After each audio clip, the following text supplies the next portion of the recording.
አባላት ቤት ምክሪ ሰለስቲን ጣቢያታት ከተማ እንትጮ ህዝባዊ መንግስትና ንመኸተና ብዝብል መሪ ሐሳብ ዘሳለጡ ኮይኖም ማእከላይ ኮሚቴ ህወሓት ተወንዚፉ ንዝጸንሐ ቤት ምክሪ ናቦቱ ይመለስ ብዝብል ዘመሓላለፎ ውሳነ ብምድጋፍ ቅድሚ ሕዚ ሕጋውን ብህዝቢ ዝተመርጸን ቤት ምክሪ ብዘይ ምምላስ ስዒቡ ህዝቢ ትግራይ ኣብ ሓደጋን ስቃይን ከም ዝጸንሐ የገንዝቡ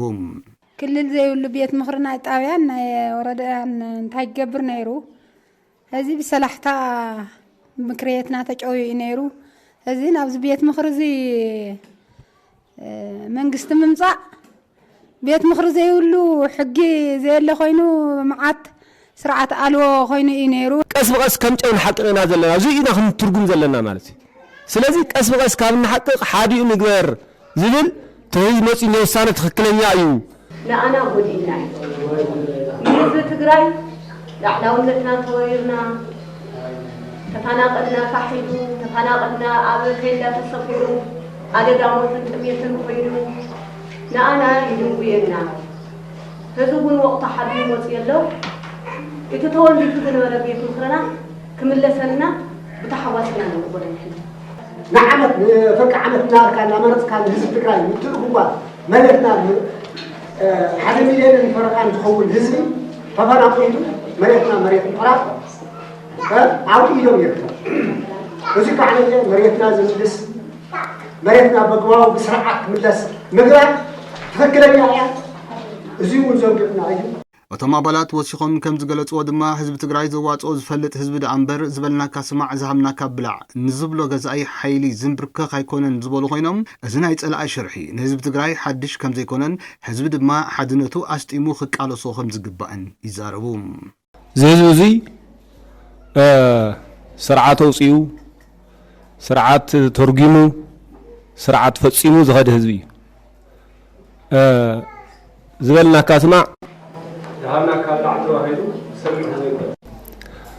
ምክር ቤት እዚህ ሃልዩ ልምዓት የለን ምክር ቤት እዚህ ሃልዩ ሰላም የለን ምክር ቤት እዚህ ሃልዩ መንግስት የለን ለዚህ መንግስትን ሁሉ ዝውስኖ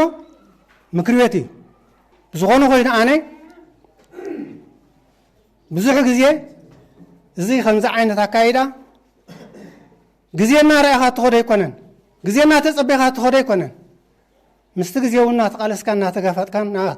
ክኸፈል ዝግብኦና ኸፈልካን ክትከይ ዘለካ እዩ ህዝብ ትግራይ ወሲኑ ወዘን ውሳኔና እዩ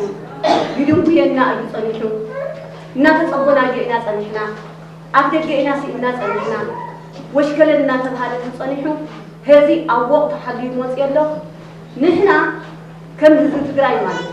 ብልዕሉ ዝመጽእ ሳዕብየን ከንታ ይብሉ ይምክቶ ናይ መንግስቲ መስረት ነርናስ መንግስቲ ዘይብልና ቀዲና ሲሆን 3 ዓመት ንስቡን ንሰላም ንኽንብል ውዕል ብሮቶሪያ መሰረት ገና ብለንና ውዕል ብሮቶሪያ ግን ወዲእና መሬት ኣመና ናነውን እዚ እውን እቲ ውድብና ማእከላይ ኮሚቴና ነውፅዎ ዘሎ ቆዋም መንግስትና ናብ ቦታኡ ክምለስ ምክር ቤትና እውን ክምለስ ብሙሉእ ድምፂ ወሲና ሓሊፍና የለና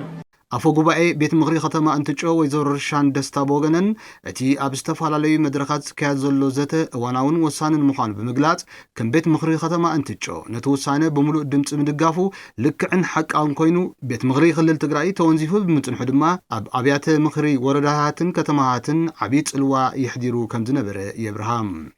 ናይ ሰለስቲን ቀበሌ ውሳነ ብሙሉእ ድምፂ የነጽድቆ ነው እዚ ውሳነ እዚ